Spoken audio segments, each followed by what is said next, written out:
dañuy dé bu ñu dugalee dañuy yàq match bi dañuy yàq match bi duñ bëggati football bi da dem te am dañoo bëri ay tappale donc dañuy fexe ba te ñun danger bi ñu am te Égypte wala Coupe d'Afrique bi ñu ko amaat bëriwul mooy profondeur de banc ñun plus équipe bi match bi di dem kenn dugalul Sénégal di gën a bëri ay chance pour dugal parce que bu ñuy sonnoo imagine toi léegi Emana Chour bi boo ko booleeg benn Gana Gueye mu téye ko wala Pape Gueye mu téye ko jàppal ne plus muy dem plus moom muy gën a sonn li mu mënoon doot ko mënati te da nga am ñoo xamante ni côté récupération Sénégal c'est des valeurs interchangeables te parfois ñu toog ci banc bi sax ñoo gën a danger bi ñu ñëw est-ce que yaa ngi dégg bu baax léegi boo ko sonolee ba nga xam ne lenn la mënatu ko kooku même bu jëlee carton garaawul na génn keneen dugg mais il faut l'empêcher de jouer quel que soit que cela coûte il faut l'empêcher de jouer parce que bu jouer non Emana Chour bu jouer nekk ci jouram ça va être catastrophique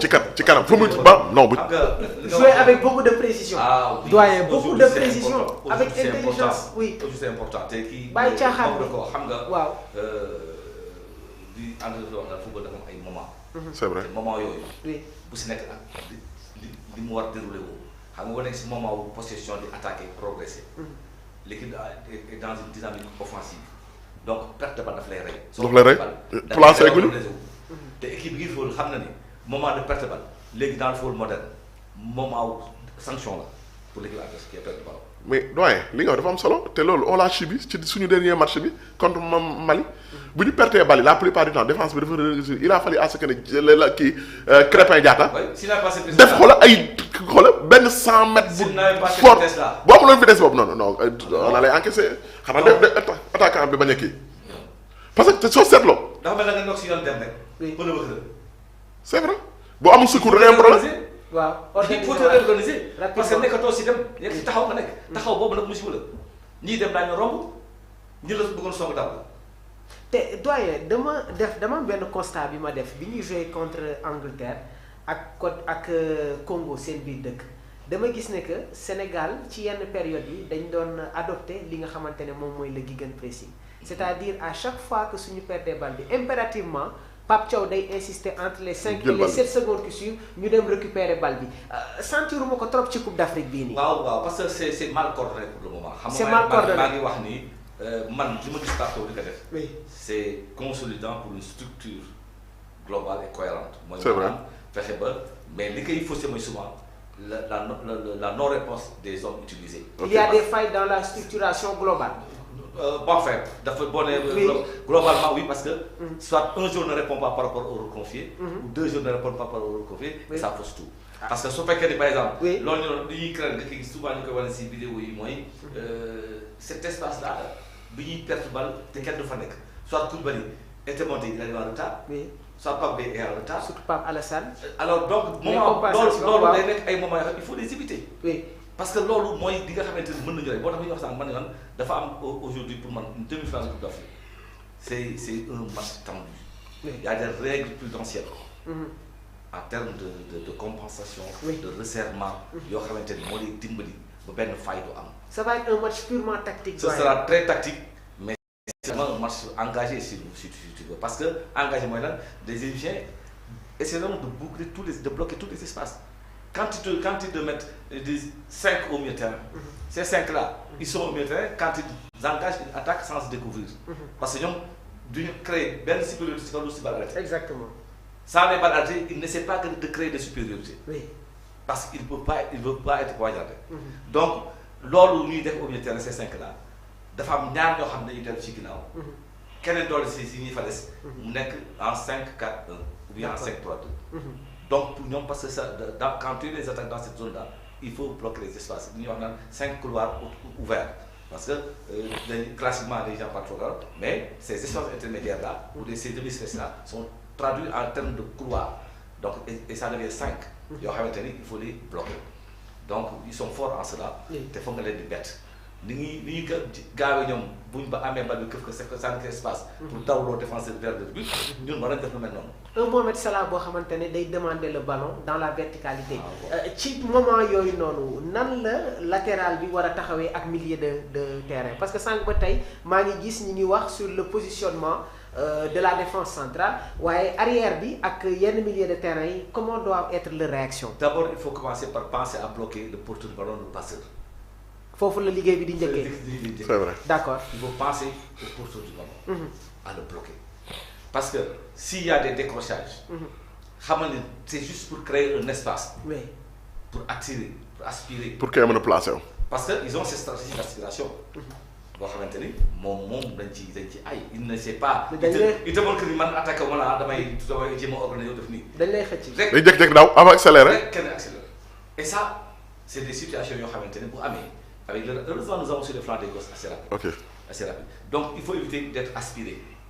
Il faut éviter d'être emporté par le match ba créer des ruptures d'équilibre dans la structure. Il faut respecter ces équilibres-là. c'est vrai. Il y a des gens qui sont en appui, il y a des gens en couverture et il y a des gens qui sont en démarquage. dañ def loolu yooyu assimiler ko aussi parce que moi je veux pas que des gens nous percent. parce que jàppal si on est stable il faut pas nous percer. xam nga doyen li mu wax dafa am solo. c'est très important. jàppal ne approche psychologique bi. le Sénégal daf ko am benn ascendant psychologique ci Égypte. donc ñun il faut que doute boobu. ñu bañ a def ci seen xel ne ñoom mën nañoo gagner. c'est très important.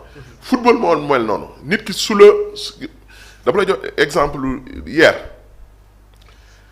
PSG Paris FC moo ko éliminé mais Paris FC éliminé ko démb semaine bële la ko éliminé bi ko PSG dóoree avec un but d'écart moom occasion yu mu amoon yëpp mu gëm ne kii moo gëmee mën naa ko gañe.